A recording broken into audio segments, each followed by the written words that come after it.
Calling the meeting to order. Roll call. Maria Opara, I'm here obviously. Rick Raleigh, I'm here. Gary Arce, Here. Amanda Buchanan is absent. Dennis Bender. Here. Okay, Mr. Watkins, will you please lead us in the Pledge of Allegiance?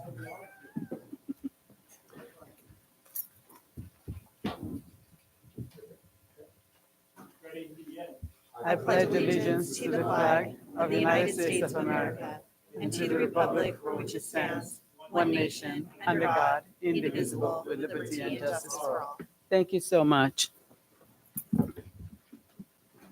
Kylie, do we have any public comments? I do have one. Okay. Oh, Chris Watkins.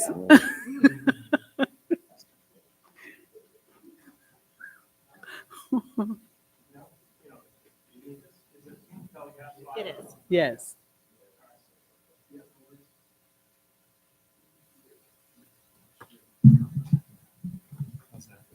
And now the end is, okay, we're good. All right, thank you to the board and our district administration, Ms. Nelson. This is exciting, to see a presentation on the stadium. And, for brevity's sake, the cost is going to be the cost. And so I would just request respectfully, you get over the sticker shock and you look down the road at what the best use of this property could be 50 years from now. You got 40 acres, you procured that 40 acres, and it was very difficult. It was a long process. But we've all spent time in Orange County, LA, where there is very limited space on school campuses for ball fields, for mixed use with the community, with public parks, et cetera. And I think you've got a phenomenal opportunity if you use this property wisely and get the best use out of it. We all know that we want that stadium, but we've got to look at what the community opportunity is 50 years from now. And so we have to do this and do it right. But board members, just please understand that there's a cost associated with this that may be hard to stomach, but sometimes, that inaction will freeze us and it'll freeze the community. And so you've got to forge ahead and you got to trust that Matt is going to count the beans and make it happen. And he could do that. Okay. So let's all get on board with this. This has been a very long time. And I'm excited to see what our presenters have today. And let's get this done.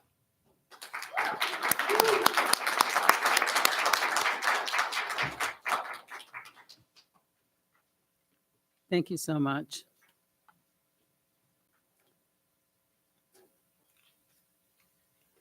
Transitional Kindergarten Project Update and Funding Options by Mr. Schulenberg.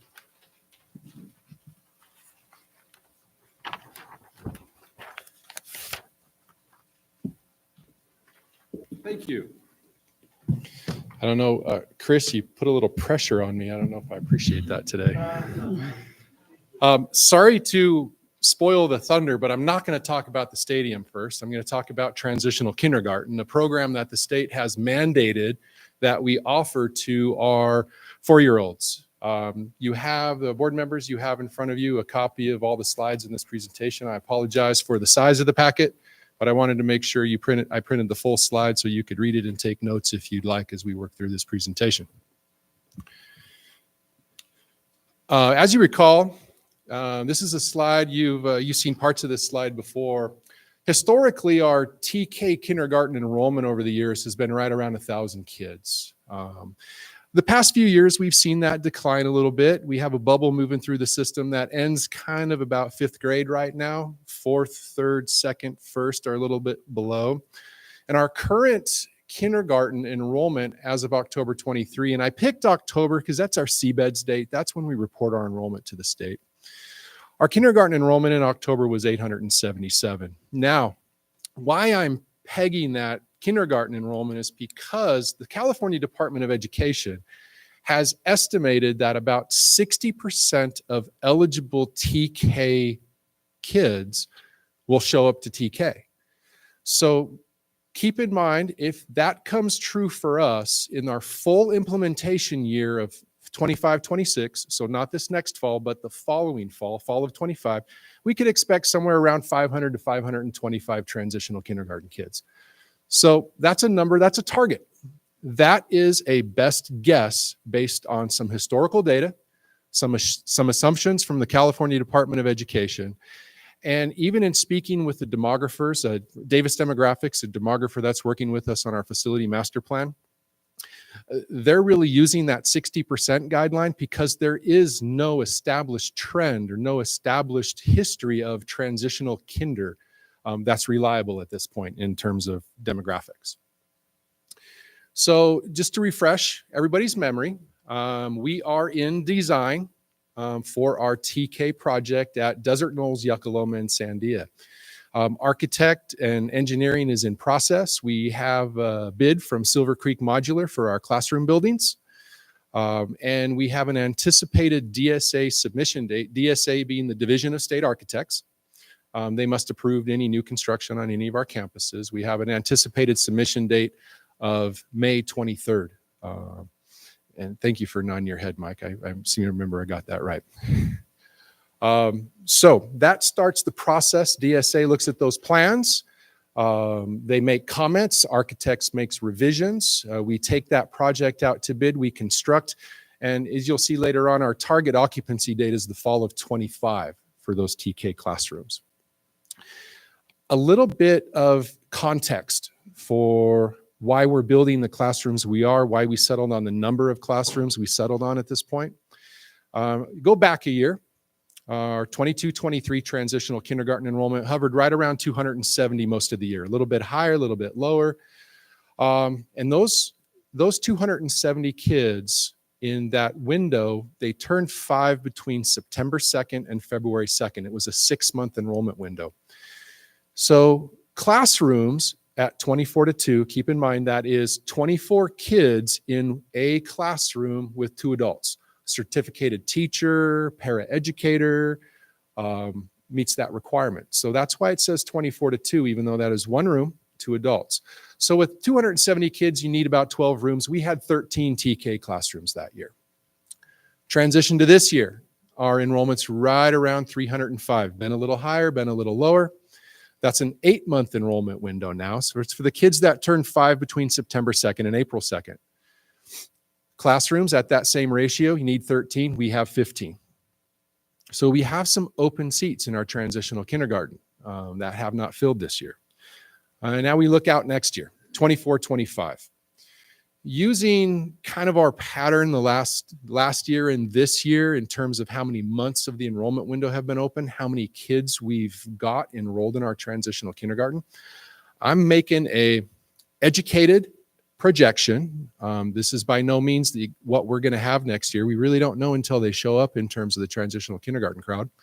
But it turns into a 10-month enrollment window next year, September 2nd through June 2nd. So at that same ratio of 24-2, we're anticipating a classroom need of about 18. And we're anticipating we can secure 3 more TK classrooms in our district without significant disruption to any other academic program.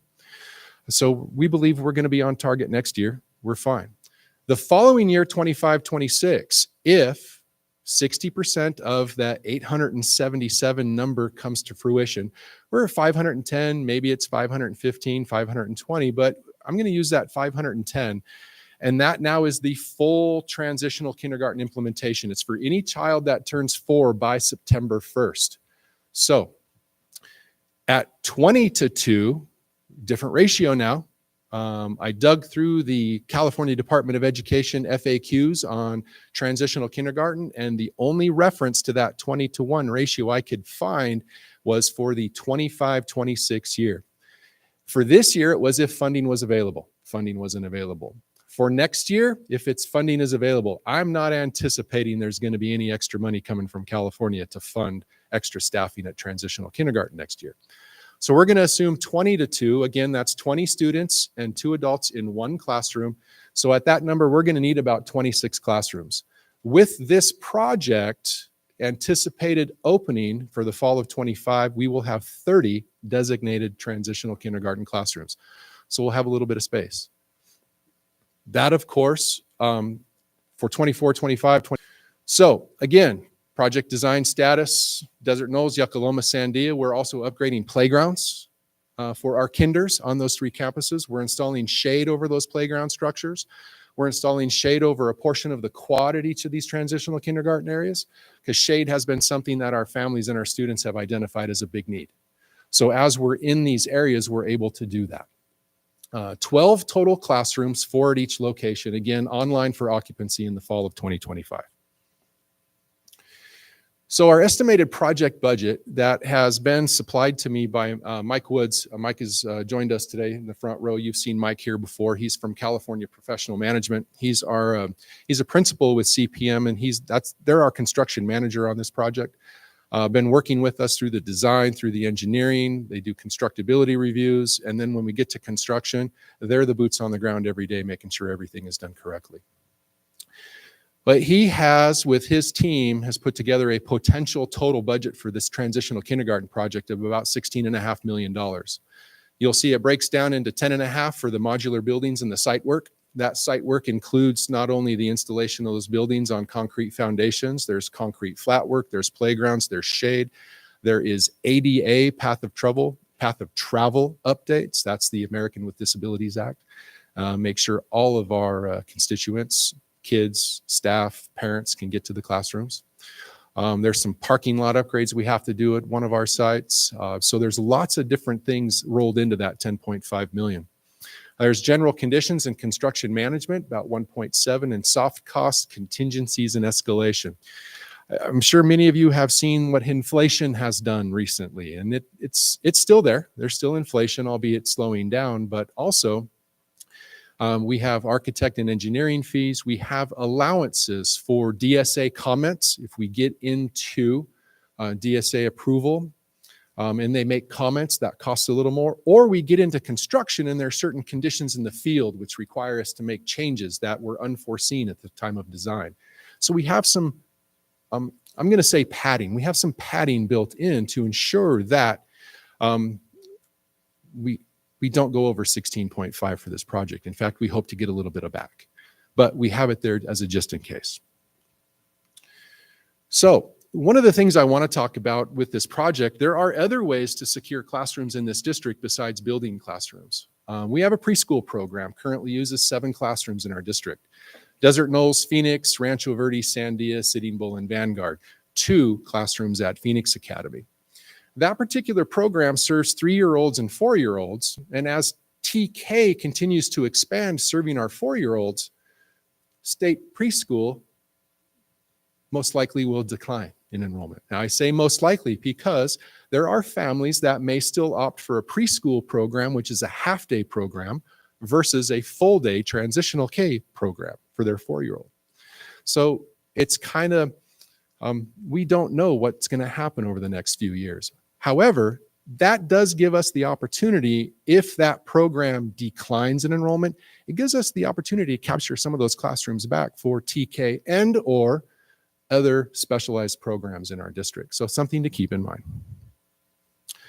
Another option to facilitate classroom space for TK expansion, we look at our K through 3, currently at 24:1, through our grade span adjustment, class size reduction in our local control funding formula.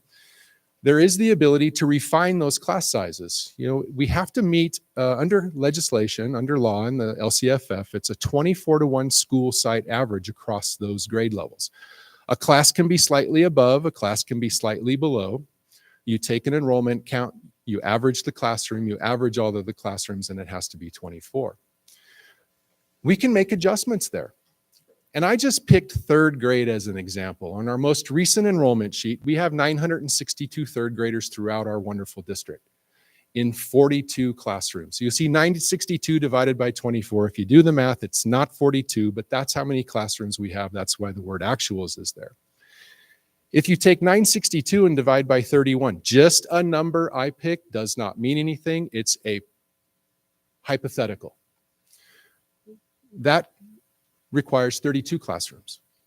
We could capture 10 classrooms, not like one at every school site, one at each of our 10 K6 and K8 campuses for the expansion of TK. Now, that means a reduction in staffing. And that also means some funding consequences. There is a possible loss of the LCFF grade span adjustment funding, which is about $5.2 million. However, we do have the ability to negotiate a different average in K3 class size to offset that loss of funding. So there's a lot at play there.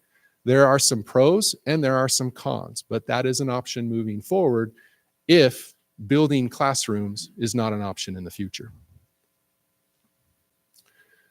So this is a slide you've seen before. You saw it on March 7th. I know that was a long evening, but I wanted to bring it back in front of you.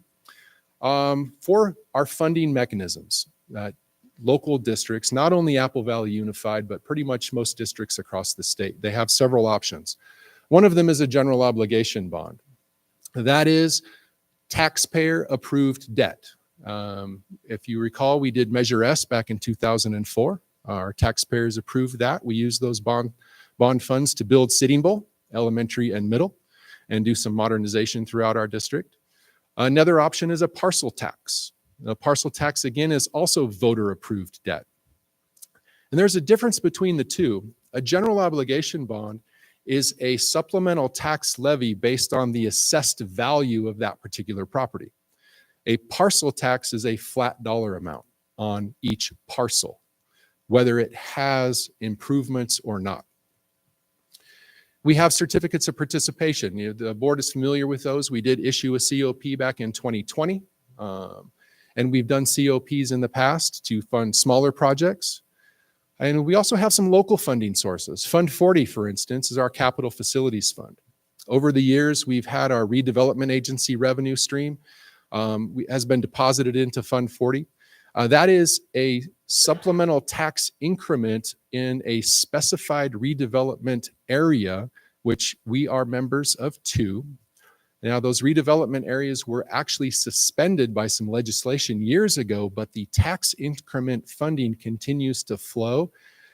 For us, sometime, I believe it's around 2050, when those RDA agreements expire, and then that revenue will no longer flow to Apple Valley Unified, along with any other members of each of those RDAs.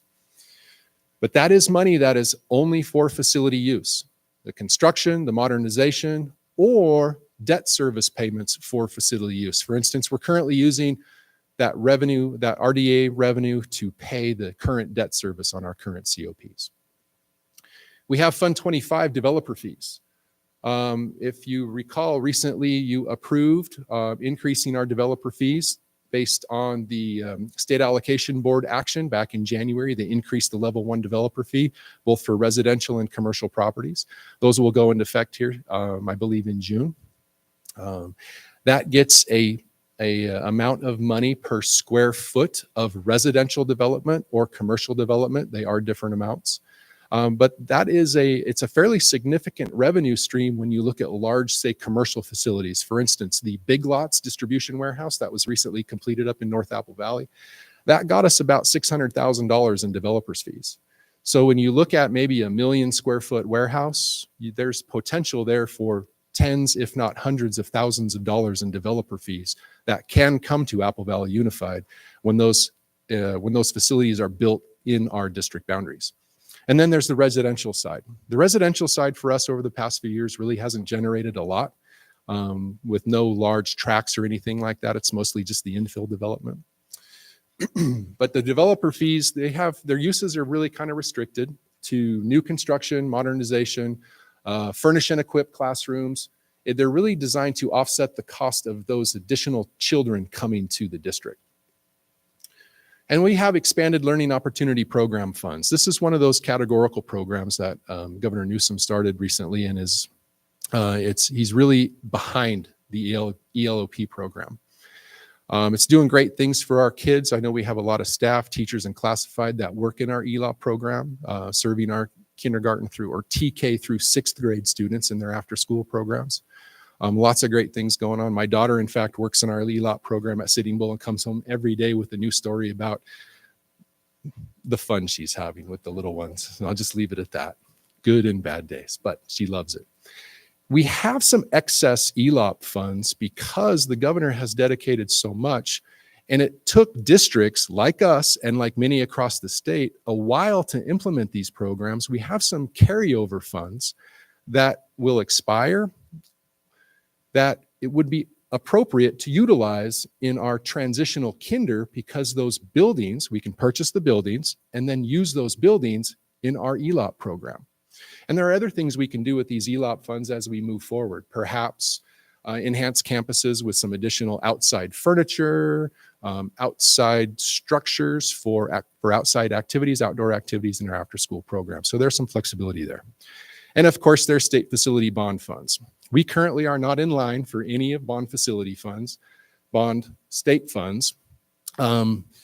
They have over allocated any bond funds at the state level, but they are considering a state bond on the November 2024 ballot. Now, the state bond is a little bit different than a local bond. A local bond, the debt service falls on the taxpayers in that local area. For instance, the taxpayers that live within Apple Valley Unified School District. A state bond, it's really the state issues those bonds and the state uses their general fund monies to pay the debt service. So it's an obligation of the state. But what that does is that possibly would give us access to matching funds from the state if we're able to provide local funding for medium to large construction projects in the future. So a little more specific about our local funding sources. Fund 40, our redevelopment agency funds, and existing COP proceeds. If you go back to 2020, we issued that COP. Those proceeds are actually held at US Bank as the trustee, but we report those funds as part of our Fund 40. So you may look on our financials and you're going to see about a $4 million balance in Fund 40. About $3 million of that is actually held at US Bank as our COP proceeds. And RDA, our redevelopment agency funds, continue to flow into Fund 40, and that's a balance, somewhere in the neighborhood of $3 to $4 million. Or somewhere in the neighborhood in terms of using those funds for construction of our transitional kindergarten, maybe that would fund $3 to $4 million, because I would not recommend spending that fund down to zero, because that fund allows us access to facility funds quickly for maybe an emergency repair. Maybe we have a large roof that goes bad, or a swamp cooler on top of a gym that costs $200,000 to replace. It's a quickly accessible facility funds for things like that. Fund 25 developers fees could supply funding for our transitional kindergarten project. Again, there's about $6 million in there. And again, I would not recommend utilizing all $6 million, because we still have other expenses that developer fees would be appropriate to utilize.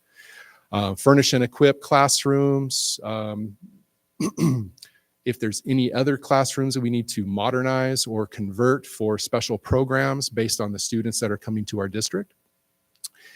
And then our expanded learning opportunity program funds, again, there's $4 to $6 million available. That will not impact any of the ongoing programs at our school sites. This is funding that is not utilized.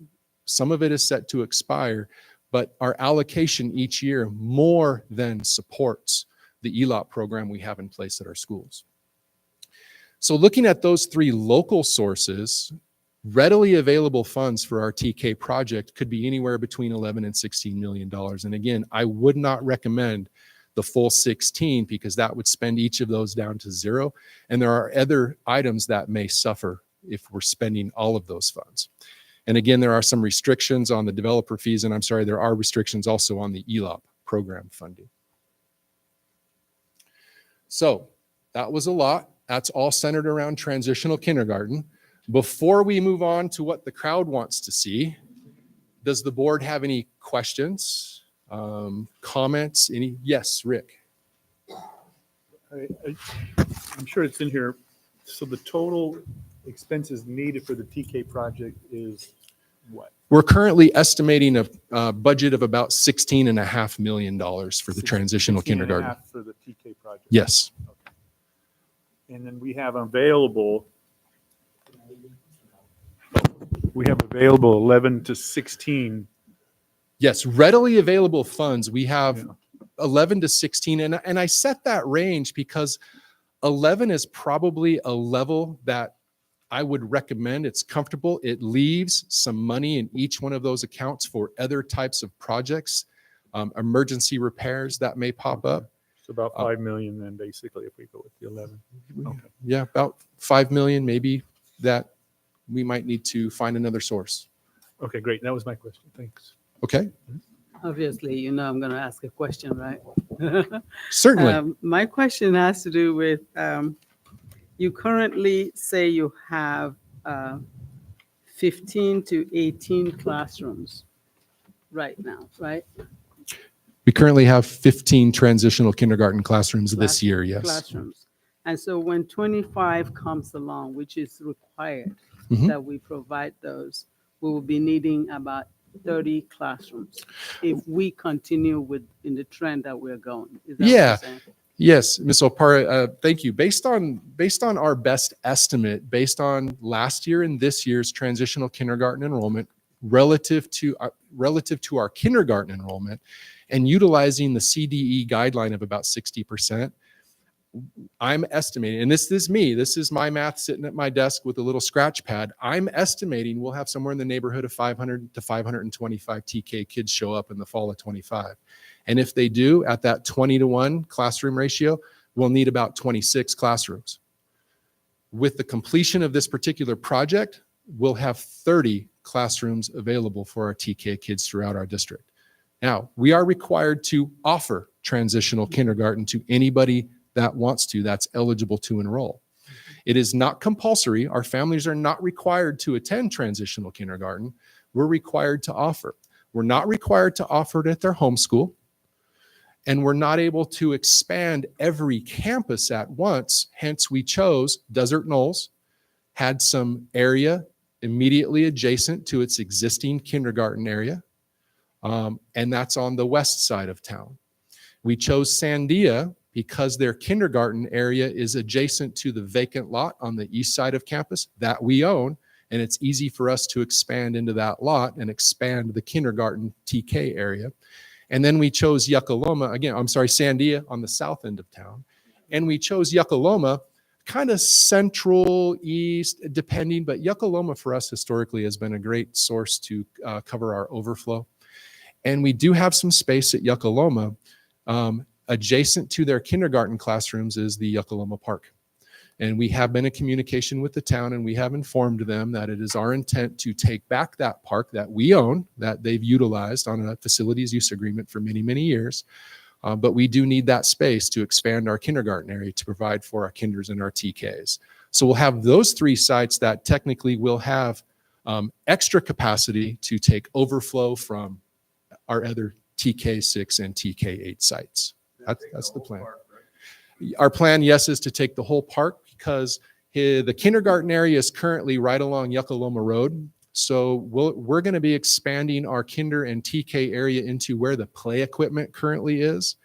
And south of the play equipment, in between the play equipment and the Yuckaloma Garden, there's a field space. Well, we're planning on utilizing that as a field space for our kinders and our TK kids as a play area. So that we'll have to close that to the community for the safety of our students.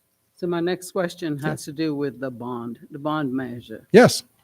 You talked about the local bond and the state bond. Let me go to the state first.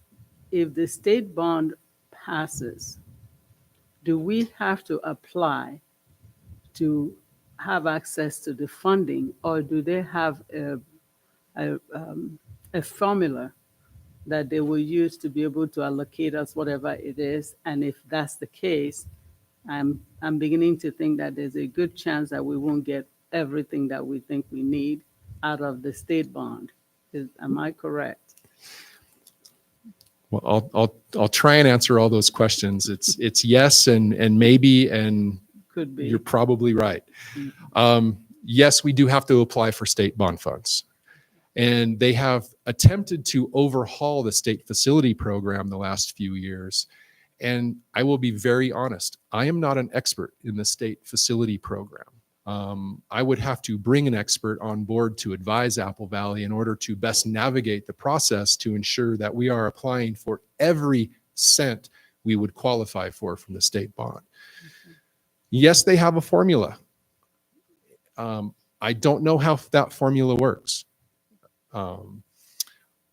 And you're probably right, we won't get everything we need, but one of the key components to qualify for state bond funding, bond facility funds, is typically a local match. So if we have a project that, say, costs $40 million, that's just a number, and we're seeking state bond money, we'll probably have to put up at minimum half those funds, most likely more, to access any state bond funds to get to that 40 million threshold. Did I answer that? Did I answer? Yes, you did. Okay. Thank you. Okay, anybody? Mr. Arce? No. All right, we go to the next one. All right. Yes, thank you. Thank you. So now for what the crowd cheers for. If you recall, I'll back up. This is a slide you've seen before. Going into the Granite Hill Stadium project, we were looking at synthetic turf field, of course, with lighting and all-weather track, seating for 4,500, a field house for our athletes, locker rooms, training room, coach's office, officials room, weight room, a snack bar, restroom facilities, because when you have that many people in one place, you want to feed them and you also need a restroom for them. Facility parking, traffic areas, and some possible ancillary facilities for maintenance and operations. And before I go any further, the two gentlemen sitting here in the front, I have Scott Griffith. He is the managing partner with SGH Architects. His firm is the architectural firm on this project. We picked them through the RFP process. His firm, Scott and his team have been great to work with. And we have Mike Woods from California Professional Management, again, our construction manager on this project. Mike and his team have done many projects for us throughout the years here in Apple Valley. Again, we selected them through an RFP process specific for this particular project. So I know Scott's got some slides as part of this in a little bit. Mike is here to answer any questions that may come up that pertaining to budget estimates, but I think we'll kind of tag team when we get to that point. So anyways, here's a reminder and we'll move on. So this is a slide straight out of my March 2004 presentation that evening when we looked at the budget. Now, again, Mike and his team did this budget working with Scott and his team based on conceptual drawings. It's difficult to budget precisely when you're just talking about conceptual drawings. You're using some assumptions, you're using some knowns, but there are still a lot of unknowns. So this budget, looking at sports field and equipment, concessions, the team room, offsite improvements, because we do have some offsite improvements we have to do. We'll have to improve Esau's Road depending on how far we build out.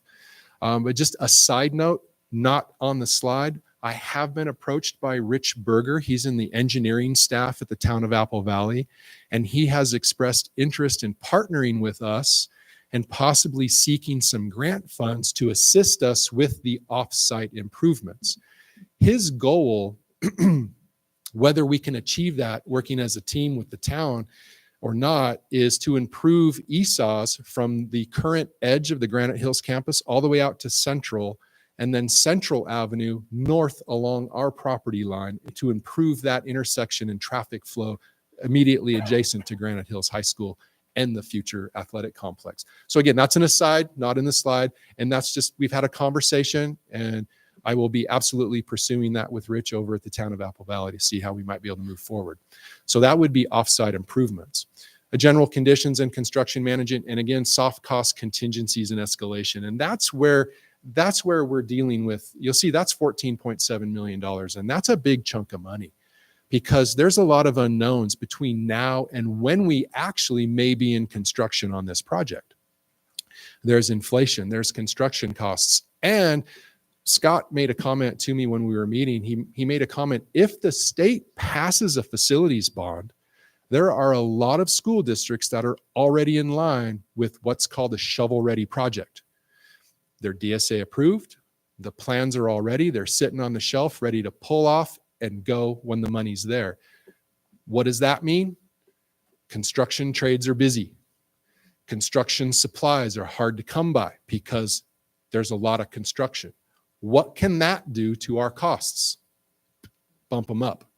So we're trying to accommodate for a little bit of that, because even as we're sitting here in, what is this, April of 2024, we are, and I asked Scott just at the beginning of this meeting, we're at least 12 months from bidding this project. That means we have construction documents to do. That means we do a constructability review with Mike and his team. That means we go out to bid. That means, I'm sorry, we're about 12 months from bidding this project. I apologize, not constructing. We're about 12 months from bidding. So we have a lot of work to do between now and then. And we're making a best estimate, or Mike and his team and Scott and his team, we're making a best estimate of what costs might be when we're out there 12, 14 months from now. So that's a potential budget. Is that number real? No. I wish I could stand here and say it was. I wish I could stand here and say it won't go up. But it will. But hopefully we're prepared for that. So where we're at in the project, where we are in the status, we're right now still in conceptual design and design development. Scott's been very patient with us, his team. We've kind of, we went fast, then we had to go slow, then we sped up. Then I said, wait a second, we gotta think about this very strategically. The construction document phase is the next phase, and then DSA approval is the next phase from that. And right there is a chance to have a much better idea of what construction costs would be when we get to DSA approval. So, and then of course we bid it. And when you bid it, now you know what construction costs are going to be with change orders, still have some contingencies. There's field conditions that come up. I mentioned those as part of the TK. When you start moving dirt around, when you start out there, you find things, unfortunately. So, and then there's construction. So Scott and Mike have joined us again. There's who they are in print. Scott's got a few slides that him and his team have put together that talks a little bit about when we get to construction, which is a ways off, but when we get to construction, how we might phase this project. What's part of a first phase? What's important for an operational facility? So I'm going to ask Scott at this point to come on up if he would. I'll stand next to advance the slides for him. But oh, come on, machine. Oh, no, it doesn't. Yeah, I know. It was working fine. There we go. It's me. So I'm going to let Scott talk a little bit about phased budget breakdown exhibit and go through some slides. So thank you for having me. I appreciate it.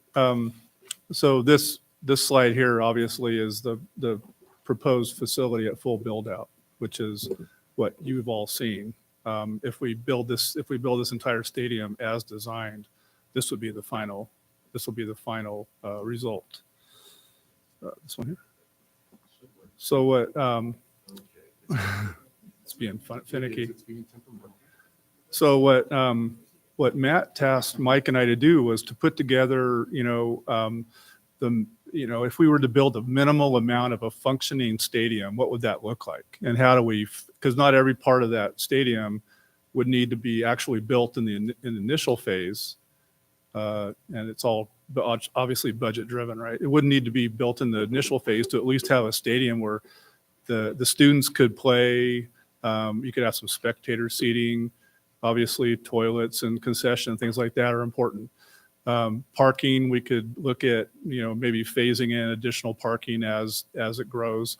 We could look at things like adding additional seating on the stadium side. Maybe we start with a smaller amount of bleachers and then grow it as the need of the of the district and the school needs, but at the same time, it could be something that maybe you don't ever need to expand the seating. Maybe the seating is fine. We started out with, I think, 2,500 home side and 1,500 on the visitor side, which is a large stadium. Most comprehensive high schools, have somewhere just south of that. So I think that, the starting out with maybe 1,500 and 1,000 seats would probably do okay. The bigger events like graduation, things like that would obviously require more, but there's an option to maybe bring in some temporary bleachers for those events as needed. And of course, the press box would be built as part of the phase one. So we looked at different phasing. Phase one would be what we would consider to be a functional stadium that could be utilized. And then phase two would be to bring in like the team rooms and things like that. And then we put numbers to each of those to try to see, can we get to a number that's palatable that the district can take on initially, and then maybe build on that over time as funds become available. And feel free to ask questions anytime. Yeah, I know you got it. You got it. Is it okay? I have So a what we quick- did, I have a we, quick question on that one before you Sure. move on. Would you like to go back? Yeah. For that one, you have phase 1, 2, 3. Mhm. It appears that you can't do phase 2 without doing phase 1, correct? yeah, well, what we did is we tried to break it up so it made sense. Like, in other words, you need the track and field, right? That's obvious. You need that. And then obviously some supports, the infrastructure for that would need to be put in. You wouldn't want to build a stadium and have to trench to get, utilities and things like that. So we tried to, and it was through a sort of discussions and what makes sense, what doesn't, what could come now and still work as a stadium, what could come later. I think obviously the team rooms, the site has facilities now that could be utilized in the interim until something more permanent could be built at the stadium. We could look at options of doing something more temporary for a concession and toilet room. Maybe it's a portable. I mean, there's lots of things that we kind of talked through. I think Mike can chime in too. I think we looked at a couple of different alternatives, and actually it wasn't any less expensive to build a permanent building for concessions and toilets as it was to bring in like a temporary building. Yeah, so it really wasn't much cost savings, so it made sense to have that, to move that into phase one. Initially, we had it in phase two. And Maria, you're right. In the order of operations, you absolutely got to start with phase one. It would not make any sense to do any of the work in phase two without the phase one work there. So what Scott and his team really did is that, like you mentioned, that phase one is what do we really need to have a functional athletic facility? And understanding that there's expansion coming, but all weather field, an all weather track, seats, restrooms, a little bit of parking, Lighting. So And then planning for the future expansion by making sure we get the infrastructure, and for those future expansions at the time when we're building it, just makes more sense, more efficient, it's cheaper. And Scott, on phase one, what was the number of home seats available? I think we 7,500. dropped it to, I want to say it's I believe we dropped it to 1,500 home and 1,000 visitor. with the possibility of expansion. We could build it up to that 2,000 home seats. Is that right? We kind of went back and forth, so I wasn't Yeah, exactly sure how we landed, where we landed. We've talked a few different numbers. Yeah. Any other questions, or shall we? Keep going. Okay. So this is a more granular breakdown of what would be in phase one. So the orange part would be the actual stadium, the seating, the bleachers, the track, the fencing, and the concession toilet building. Also, there's some things we'd have to do. DSA is going to require we provide ADA parking and access stuff. So a portion of the parking lot would want to be built in phase one. It may not even need to be to that extent, but we wanted to start somewhere. We want to provide adequate parking, and parking would also share with the existing parking on campus, and so it's tied together. So, and then there's overflow parking. The offsite improvements are things that have to be done, so that's not really an option. Putting the utilities in is really not an option. Some of it will be utilized immediately, some of it will be for future expansion.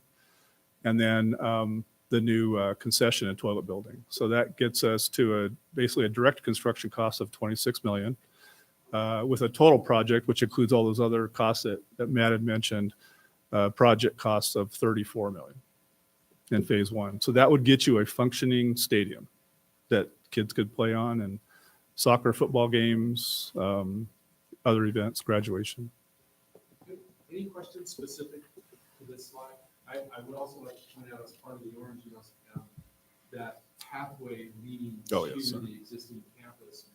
If you're familiar with Granite Hills campus, that pathway essentially leads to the current location of the gymnasium and the locker rooms on the backside of the Granite Hills campus. And in phasing the construction like this, if we are able to do phase one, that's where Scott mentioned we're going to have to utilize some existing facilities for a little while, hence that pathway. Now, also, if you're familiar with that particular area of Granite Hills High School between the tennis courts and the existing practice field, and then you go out to that vacant land, there's a grade difference. So we will also, that just looks like a simple sidewalk, but there's going to be some stairs, there's going to be some switchback ramps for ADA accessibility. So when we get into the construction documents, that's when we get into more detail. So this is also going to get a little. And Matt, we're going to refer to that as salmon, not orange. I'm sorry, salmon. Oh, yes. My I got a question. Just clarification. Matt, that's a serious, yeah. Sorry. I am Very sorry. sensitive. That- Daniel. Sorry. I meant salmon. He's back there. That's a serious faux pas on my part. I apologize. Change that. Matt, I have a question real Yeah. quick. On phase one, what is if we were to put the shovel in the ground tomorrow, what is the timeline on construction from once it's financing is there and that? You have a possibility you can Yeah, answer so that? we did, Yes, I did have like an estimated His construction, and Mike glasses. can actually, because he'd be more kind of putting together the construction Talking schedule. about start construction to occupancy. Right. Yes. Mike, would you mind coming up to the microphone because we do stream, so that folks, if anybody's watching online, they can hear you. I had no idea. Yeah, you're on TV. Hi. I'm Mike with CPM, by the way. I've seen all you folks before. Start of construction, I would plan anywhere from 16 to 18 months for phase one.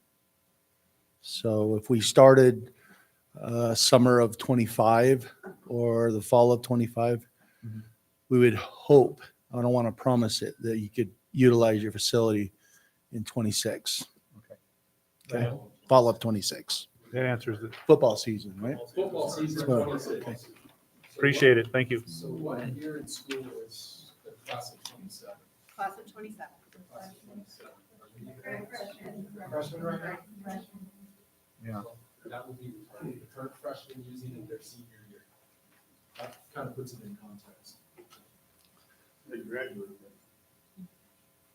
And just, oh, go ahead. Thank you. Sorry. No, absolutely. Yeah. I was going to mention, even within this phase, and I talked to Mike a little bit about it might make sense to set aside what we call bid alternates. And let's say, so we put it out as a package, and maybe the bleachers are like a bid alternate, right? So if the numbers come in higher, it gives us some flexibility to make some moves. Maybe the bleachers don't get built in phase one. Maybe it's phase 1A, again depending on funding.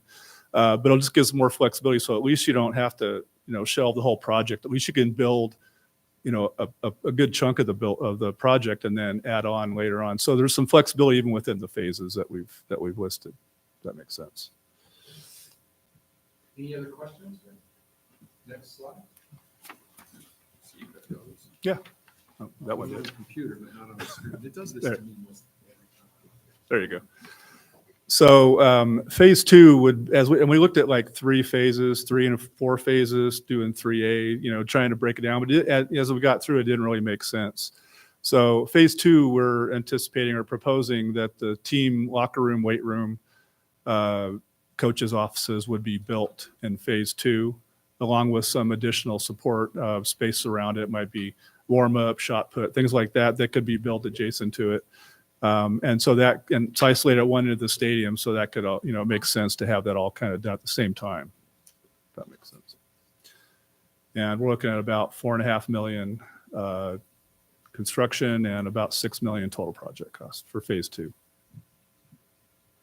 Any questions? Any specific questions about phase 2 that we could address? Yes, I do. I'm looking at phase 2, and you are talking about adding locker room. So are you saying that in phase 1, if we have a team playing, let's say football, I'm from another country, so we call it soccer. Let's say they're playing football, that they won't have a locker room in phase 1? Well, Maria, that's where Scott mentioned and I mentioned earlier that if we construct phase 1 as planned, we are going to have to utilize some existing facilities. Granite Hills Okay. has locker rooms. Okay. Hence that orange pathway in phase 1, if you recall, that goes to the existing gymnasium. It's a long walk. Is it the best situation? Absolutely not. But is it a situation that many high schools across Southern California deal with? Absolutely. Not every high school has a locker room directly adjacent to their field space. And I Okay. think Daniel might agree with that, although this is absolutely what we'd like to have something there. But I know he's been places where you got to walk. I've been places where we don't even get to go to the locker. Don't even get to go in. Just dressing on, not dressing, but putting Yes. ourselves on. Yes. Putting ourselves on out in the Yes. field. So, Yeah. so. I'm like, you go all dressed out, just put your pads on. So Maria, you're absolutely correct. Phase 1 would not include a new locker room, but would include the concept of having to utilize existing facilities. And that phase 2, that the field house there on the north end, what's considered the blue color there, it's not just locker rooms. It is a home locker room. It's a smaller visitor locker room because they don't get as nice of stuff as the home teams typically. It's a training room. And we have a CTE athletic training program at Granite Hills High School that could utilize that training and the locker room as a classroom. It's a weight training facility. It's appropriate restroom facilities, a coach's office for the coaching staff to have a facility out there, and also a room for the officials. Because you do want to do your best to make the officials comfortable so you get a few of the calls when you're playing on your home field. But it's sorry, I'll stop there. Thank you. Thank you. If I can add too, that I've seen in some districts where we've, doesn't preclude you from putting temporary facilities. You might have a couple of relocatables out there that could be utilized temporarily for for a home team and visitor teams and officials and coaches' offices too. So we've seen that and just, temporarily until they could build a permanent building. So that wouldn't preclude you from doing that. Any questions for phase 2? Let's try and move to phase 3 here. There you go. And phase 3 is really a kind of more of like salmon colored, it's a more, yeah, it's more of kind of an optional phase. If you find that you need to expand your seating, the bleachers could be expanded. And they would be designed so that we could do that pretty easily. And then we talked about maybe putting in some, either adding in some more permanent, depending on funding, adding in some more permanent parking along the visitor side of the lot that would have an access road back to the service and maintenance operations area. That could be decomposed granite. We could also look at maybe putting some decomposed granite on the other side for some overflow parking if that's something that's fairly inexpensive to do, but we've seen that done too. So lots of options, and I think that's the key here is how do we build in enough flexibility to get you to a point where the funding makes sense and still get you what, the facility that you're looking for, that you're desired. So I think there was some pretty pictures. yeah, now a rendering. I think it's, to be honest. It's the right color. It's maroon. It's the right color. Yeah. Can we So- pause? Can we Yeah, pause I for? was going to say, what we did was we really were trying to be conscious with the dollars. And so this would be the concession and toilet room building. It's really a pretty simple, straightforward box. It's got some ornamentation on it that's really kind of an inexpensive way to make the building a little bit more interesting, if you will, without spending a bunch of money. And of course, as we go through it, we'll look at some value engineering ideas, materials and things that we can really help bring the cost of the building down as much as possible and still get you the program that you're looking for. Can we pause for a quick minute? I need to take a little break. Absolutely. Thank you. Then we'll keep this slide up and we'll take a pause.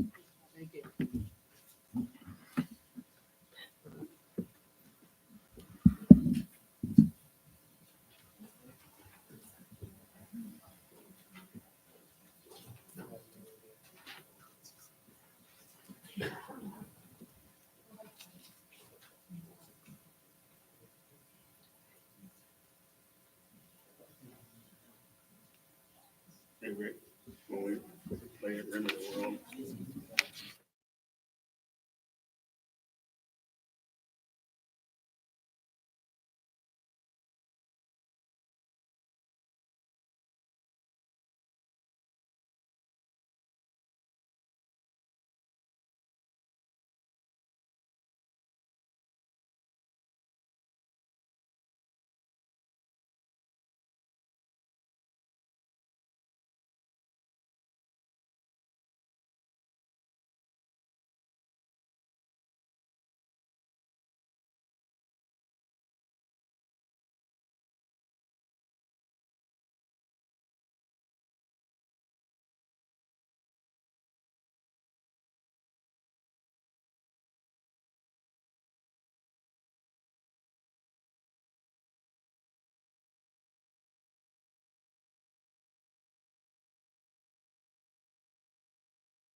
I wonder how much that contributes to the cost. Yeah, I know. Colin,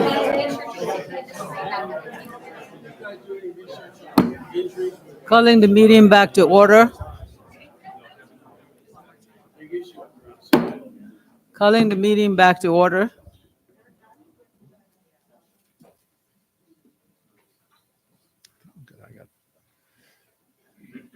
Thank you.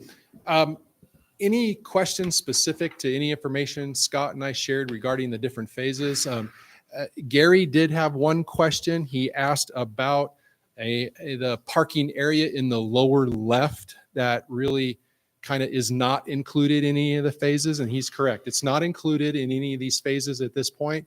But again, that's part of the overall design future again, and the parking along the west side behind the home stands.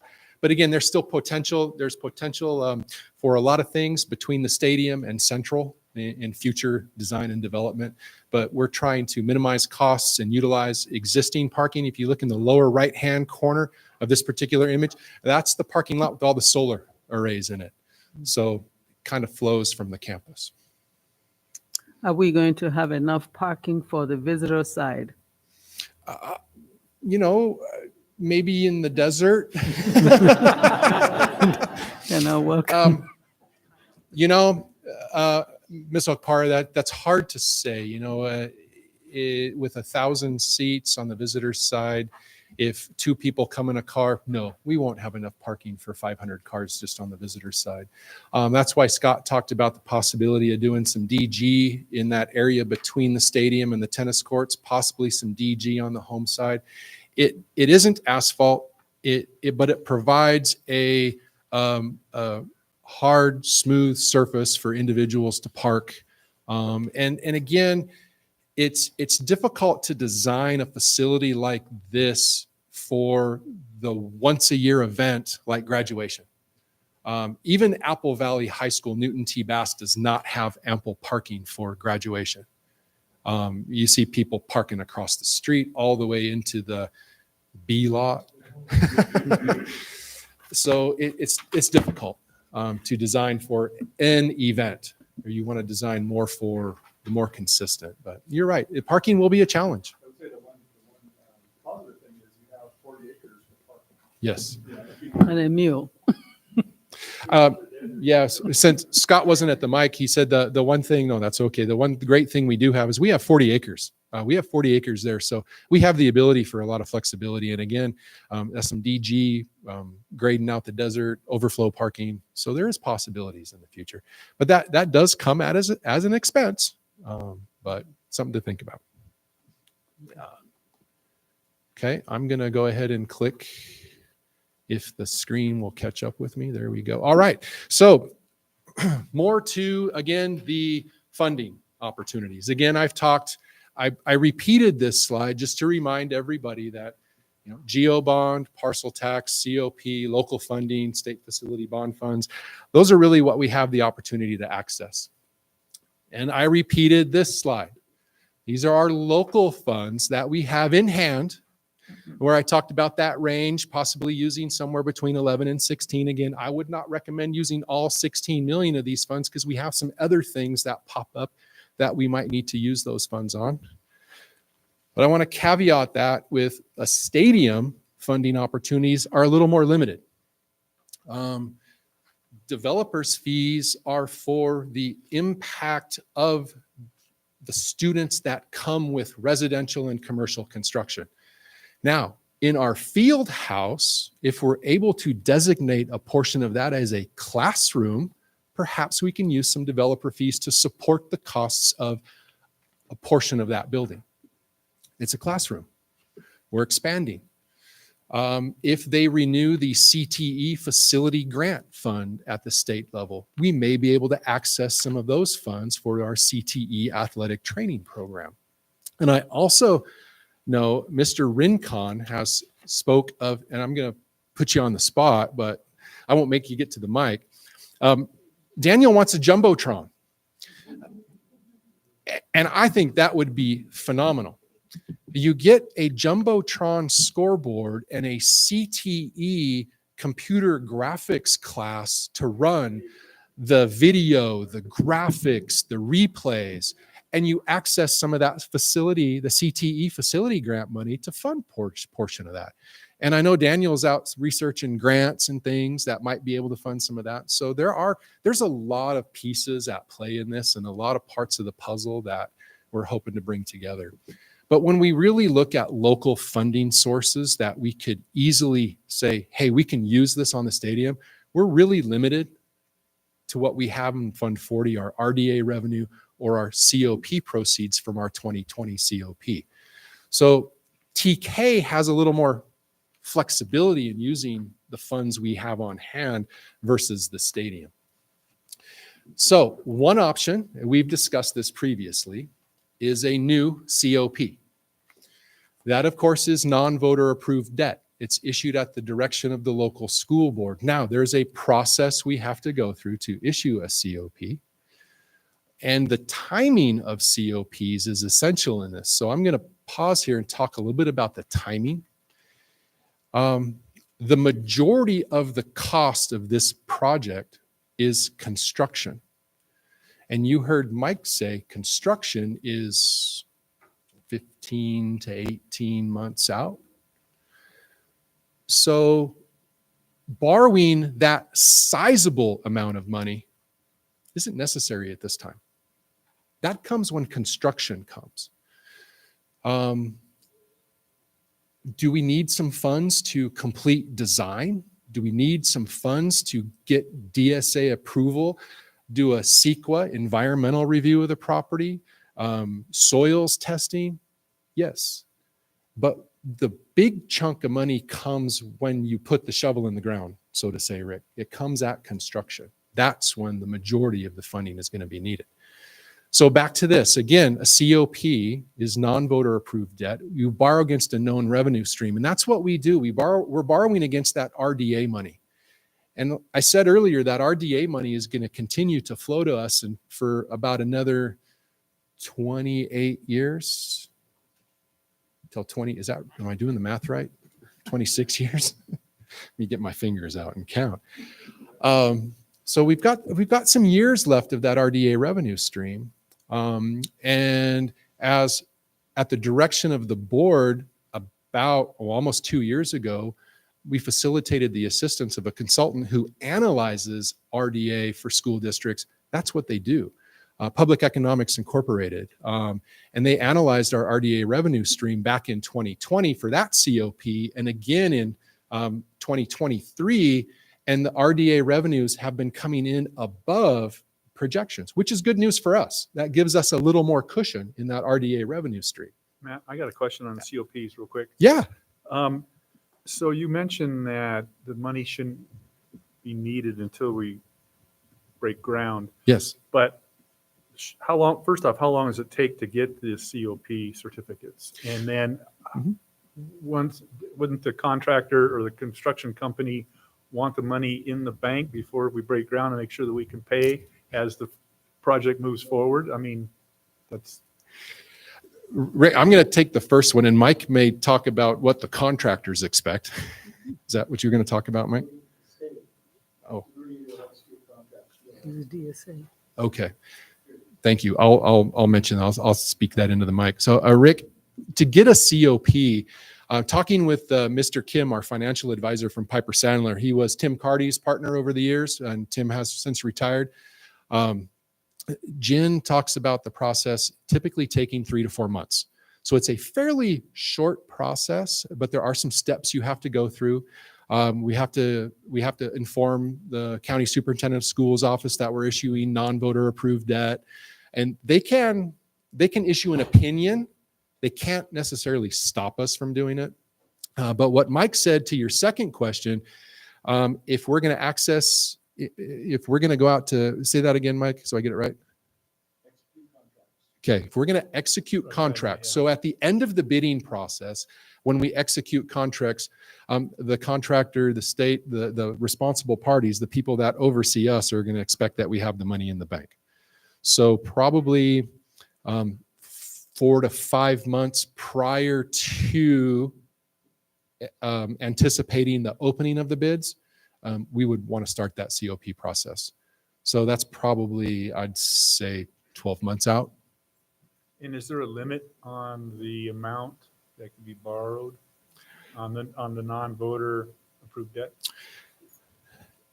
The limit that we can do on a COP, Rick, I'm not aware of a statutory limit on a COP, but your borrowing ability is limited by your ability to repay. We had a real healthy evaluation the last time we did. We did. We really did. Unfortunately, financial times in the state of California have changed, Yeah, we're still. but we're healthy.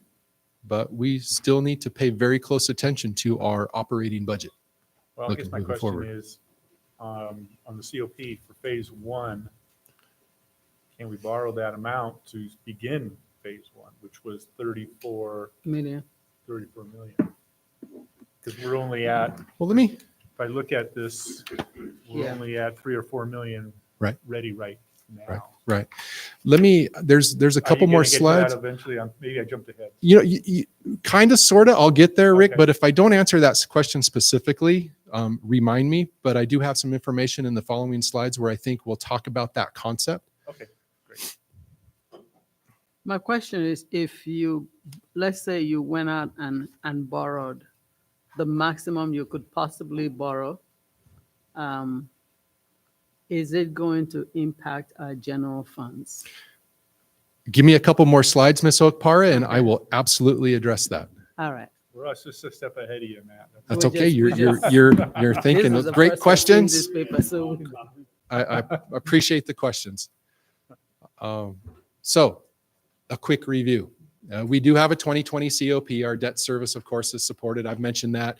There currently is no impact to the unrestricted general fund, which is our Fund 01, our operating fund. It's all over in Fund 40, our capital facilities fund. If we issue a new COP, you basically have two choices when you issue a new COP. Do we issue a new COP and limit ourselves to the remainder of our RDA revenue stream or a portion of that RDA revenue stream? Or do we issue a COP that impacts the unrestricted general fund? Now, when we talk to the county superintendent of schools, they're going to assume that the entire debt service is paid through the unrestricted general fund, because that is the worst case scenario for us. If the RDA revenue stream, if there's legislation that changes that and that funding stream dries up, our general fund has to be able to support the debt service. So they're going to critique us based on that assumption. So a scenario, if we issued a COP for $17 million, that is the maximum amount that we would be able to issue with no impact to the unrestricted general fund. Jin Kim, our financial advisor, prepared those numbers. Now keep in mind, the caveat here, 17 million, there are some costs of issuance. So we don't get all 17 million. We get about 15 and a half. So, but we're paying debt on a $17 million mortgage for 30 years plus. So that's a scenario. No impact to the unrestricted general fund. Now, if earlier I talked about this particular project and phasing it, you know, we're in construction, conceptual design, we're not to construction documents or DSA, but imagine if we move forward with a COP to not only supplement our TK program and provide funding to get us to DSA, that takes care of the next 12 months. And then at that point, we evaluate our district financial circumstances, the state's financial circumstances. We also are exploring the possibility of a general obligation bond in the November 24 ballot. We'll have that information at that point. So there's a lot of things at play, but that is a scenario. Another scenario, if we wanted to borrow 30 million to supplement the funds we have on hand to complete both our transitional K and get this stadium off the ground again, Mr. Kim produced these projections. The debt service would impact the unrestricted general fund right under $900,000 a year for 30 years. Per year. It's a 30-year mortgage. No, the 870, could go till 2052, 50. Yep. I see.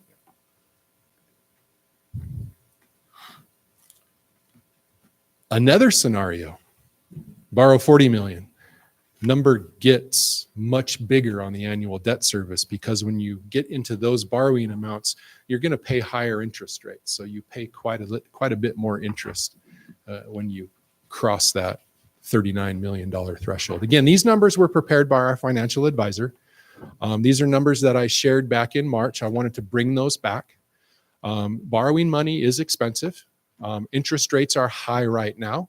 Perhaps 12 months from now, they're down a little bit. There is talk.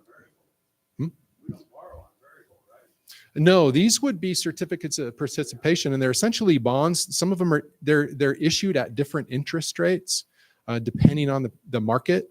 But again, interest rates. There's talk that the Feds may hopefully be reducing some interest rates in the near future. Maybe that would help. No, Dennis. You know.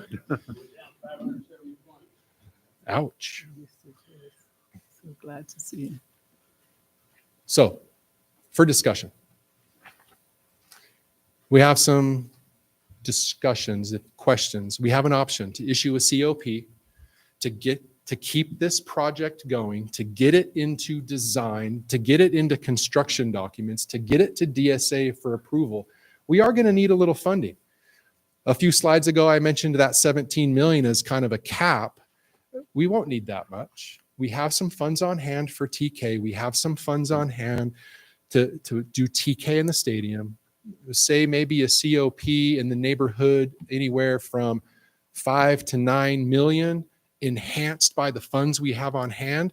It gets us our transitional kindergarten and gets us this project moving forward into continuing in design, continuing into construction documents, environmental studies, soil surveys, and gets us to DSA, where at that point then, or up to that point, we come back here and we talk about, okay, we're going to have more information at that time. So you're saying go out for COPs about 9 million now to get the project off the ground. To keep it going, absolutely. And to do our transitional kindergarten classrooms. And then when we get to further down, then we would need to do a second round of COP. Yes, And how yes, much would that Mr. be Rowley. for? And that second round, I wouldn't be able to answer that, based on the projected budget, but at that point, we would have construction documents, which would allow Mike and his team, working with Scott and his team, to really refine the budget and the cost estimates. So I'm going to hesitate to say exactly what that COP would be for, but we would have a much more refined number at that point to borrow as accurately as possible. So I asked you last week when we had a brief discussion about this, that I was going to ask your opinion on moving this forward. I know that we're not making a decision today. It's Thursday night at the regular board meeting when everybody's here. So that is your opinion to move that first COP forward now for 9 and then 9+. Hey, Rick, I think that would be an appropriate action in this instance to continue to fund, to use some funds in hand for our TK and stadium, and to borrow. I'd refine it working with our financial advisor to borrow somewhere in the neighborhood, I said between 5 and 9 million, to enhance the funding we have to keep this project going. So Scott and his team produce the construction documents. Mike and his team can continue to work on that constructability review and make sure everything can be built as designed, refine those budget estimates, and to get this project into DSA for approval. And at that point, with DSA approval, or even prior to DSA approval, we'll have more information related to any possible local general obligation bond we may or may not put on the ballot, and how our community supports Apple Valley Unified. We'll have hopefully lower interest rates, so maybe we'll get more money for less debt service. So we'll have a little more information at that point, but that would be my recommendation. Okay. How long does it take to get DSA approval?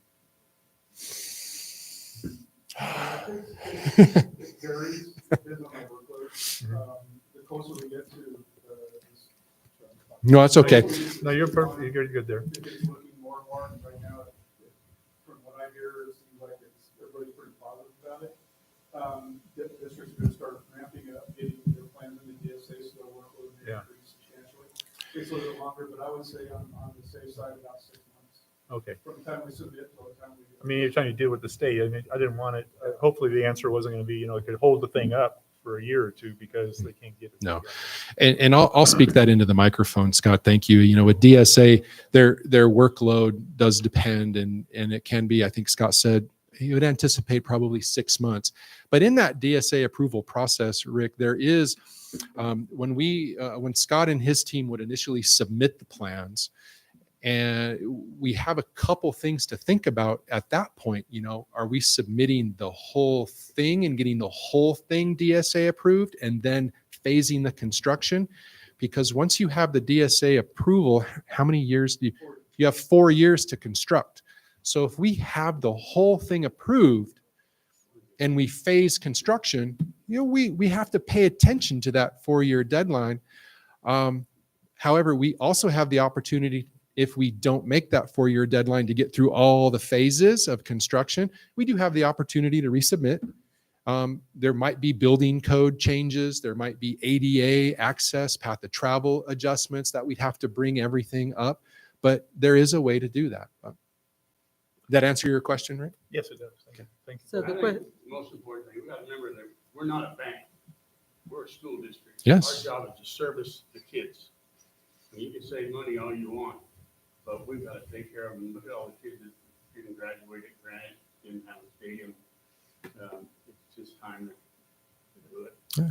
How long did you teach there, Dennis? forever. From 99 till, Granite, yeah, 30 of that, yeah. and one with the traders. Victorville. Oh, you won't. Oh my gosh, I have green on my slide, don't I? I gotta work on that. Now, Yeah, I have a no. question. I have a question for you, Yes. Mr. Schulenberg. If we, of course, we're not making a decision today because we have to wait till Thursday to have further questions because the other trustee might have further questions to ask. But if we should decide to submit all the 3 phases for DSA approval, will it cost us any more? Or should we, I'm just thinking of what you would suggest we would do that will expedite the process. Because one of the things that I'm kind of worried about is that if we submit just phase 1, and then we are in the process of phase 1 now, and DSA is bogged down, and we're about to submit phase 2, but now we are now being held hostage for another 12 months because they can't come to our paper at that time. So the question is, if we submit all of them the same time, and then just know that we have a window of 4 years to complete the task or sooner, we no longer have to go back to DSA. We just have to continue plugging along. That's correct. I would recommend we submit all the phases to DSA for approval, and then we build as funding becomes available, Correct. depending on what we determine at that point. And then we are not tied to DSA for phase 2, phase 3. We have them approved. We can construct. Now, if we make major adjustments, say we get into phase 1 and we say, oh gosh, we're going to have to talk about redesign this a little bit. Well, that's on us. That's our own alteration to the plans. And maybe we go back to DSA for any adjustments, but that would be our decision, not theirs. Does that make sense? Yes. But yes, I would absolutely recommend we submit the entire project in one package. for So approval. I'm assuming that this rendering that we have seen today, because it's the first time I'm seeing the beautiful colors, the salmon, that the staff and the students all participated in the design, right? So that there's no buyer's remorse at the end of this, right? Well, part of the process, we had some programming meetings. We had a large group initially at Granite Hills High School. We involved members of the football coaching staff, athletic trainer, former coach, principal, athletic director, It was quite a large group, and Scott and his team kind of took that information and we pared it down. We've had follow-up meetings with Mr. Rincon and Mr. Powell, had a few of those regarding the design, and I know Mr. Rincon has involved Mr. Gonzalez in reviewing the concepts as we've worked through.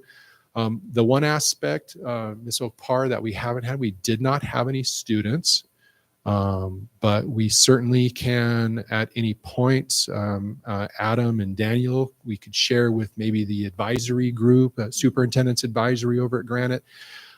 Maybe that's something we can do in the fall with, hey, here's what we've got.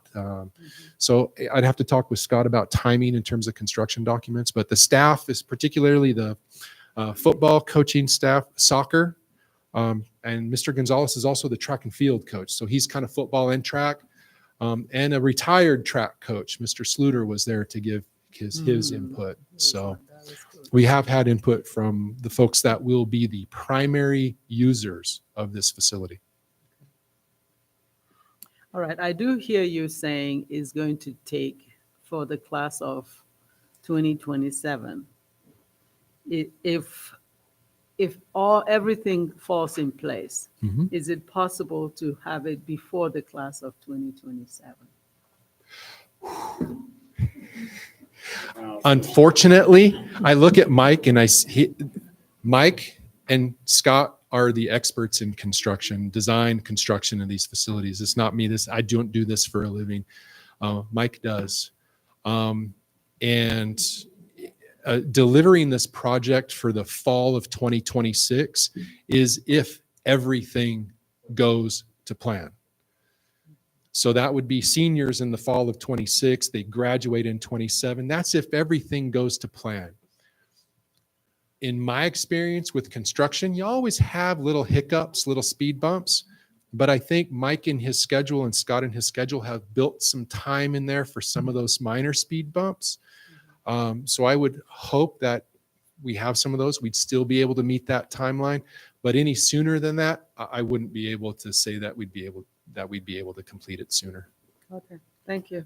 Well, I think, Matt, that the option that we just discussed with pulling the bonds now is going to fast track, because we're not postponing anymore. We're moving it forward. We're going to be committed on the day that we pull the 5 to 9 million, and get it to the two gentlemen sitting here to get this project started. To get it designed and through DSA, absolutely. Yeah, so I mean, we'll talk about it more on Thursday, Yes. but I mean, in my opinion. We need to pull the trigger.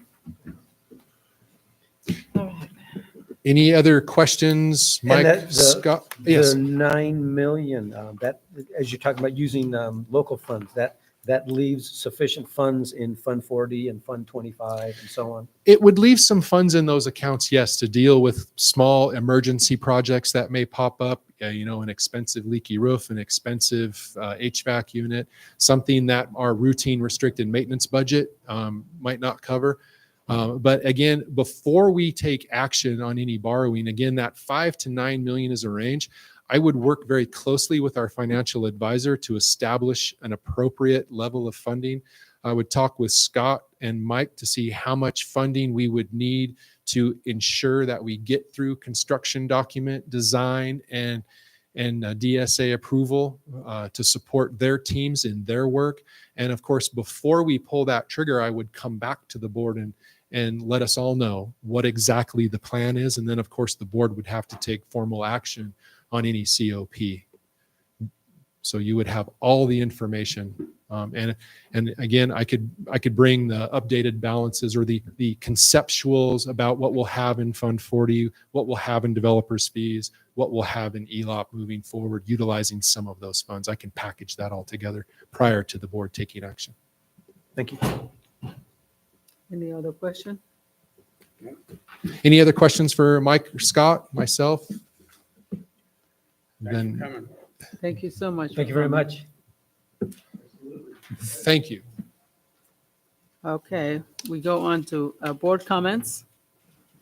Mr. Bender, it's No, so it's very good to see productive. you. Welcome back, man. Welcome Oh, back, yeah, Dennis. good to be back. Any comment for Mr. RC? I just want to say again, thank you. Thank you, Mr. Schulenberg, and all the work that's been done. Very informative, and I think really gives us the information that we need to move forward. So appreciate all your time. Mr. Raleigh? Just briefly, I'd like to thank everybody showing up here, and I wanted to give some kudos to Chris Watkins here. He actually came to me about a year ago, walking in front of my house with his dog, saying, "Hey, you're on the school board, right?" And I said, "Yeah, you know I You am." did. And we need a stadium. And I had talked to Dennis about it later on, and he's like, "Yeah, man, we got to push this forward." So that's kind of what got the ball rolling here, and it's obvious that everybody's committed to this, and I think that We've been buying property for 10 years. yeah, Working on this. it's going to It just didn't- happen. So This just didn't happen overnight. appreciate everybody, appreciate all the hard work that staff has done, and the booster clubs showing interest, the coaches showing up, everybody. Thank you. Thank you so much. I'm going to concur with Mr. Raleigh and the rest of my partners up here. Granite Hills deserves a stadium, and it is time for us to get really serious about it and not just talking about it. We agreed that we're going to get this going. I'm hoping that we'll stay the course and do what we are supposed to do, and make sure that our children have a way to walk across the stage that is on their campus. TK is a requirement. We must meet the standard or the expectation that the government has put in front of us. So those two things are very important to us. I am imploring all of you that could come to be here next Thursday or this coming Thursday, because that's when the rubber is going to begin to meet the road. And hopefully we will hear what we have to offer. Today is just information, and we couldn't make a decision because one of the trustees is out on an assignment. So we couldn't make that decision. We made a concession so that we'll hear from these experts. And then Thursday, we will hopefully make a decision. Thank you so much for coming. And the superintendent's comments. Yeah, and as Ms. Okpara said just a few minutes ago, another board meeting happens this Thursday. So today is Tuesday, not tomorrow, but the following day. Our normal time 5 is when we start the meeting, public session, then go into closed session to deal with the closed session agenda, and then we come back at 7. No earlier than 7 can we come back out. And there's a variety of things on the agenda. You can see it, it's posted, including a discussion action item on this particular topic. I will say this again on Thursday night. We will be recognizing our retirees that evening. But as mentioned, Mr. Schulenberg mentioned a GO bond, a general obligation bond. We are in the process right now. For any of you who have paid attention to the board agendas, we are working with Eric Hull and Associates to have a facilities needs assessment and master plan for this district, which was sorely needed within the district. It evaluated every one of our properties, pie in the sky of things that we would love to have versus the must-have, the needs, and the updates. Many of you, I think unique to this district, our managers, our staff live in the community. And so under my name as the superintendent, there is currently a survey out. And again, if you're in the audience again Thursday night, you're going to hear this, but the survey is out right now regarding a general obligation bond. And all the survey is doing is to see where the community is in supporting any kind of facilities bond support for this school district. And so while there's no decision made, that's out there. So if you hear it, it helps to have the community, even a small audience, a large audience, anybody who is hearing that survey is out there, recommend that they at least answer it, honestly. Because that's how we make the decision as to whether it's even worth going forward or not. The real work begins in several months, if in fact the survey comes out that way. I also appreciate the fact that the board took a pause on this at the March 7th board meeting. It was a lot of information. It was extremely technical. Just the things that have come out through reorganizing this and setting up a special board meeting. So I appreciate the board being here and taking the time to hear this. I appreciate Mike and Scott and Matt, who has taken the major work on this of putting this together and answering all of my questions, as well as things that I anticipated might be questions of others, just for transparency purposes. And so I want to go with a major thank you for the time commitment and the opportunity to make sure that we have the information before the action item is placed next board meeting. Thank you. Thank you very much. Do we have any future items? I know that next month, we are going to be having appreciations and recognitions, longevity recognitions. I would like to get the list so that I know where to pop up for the recognitions, for the longevities. She's got them tab board, so Okay. maybe it may have come out while you were in Wha- DC.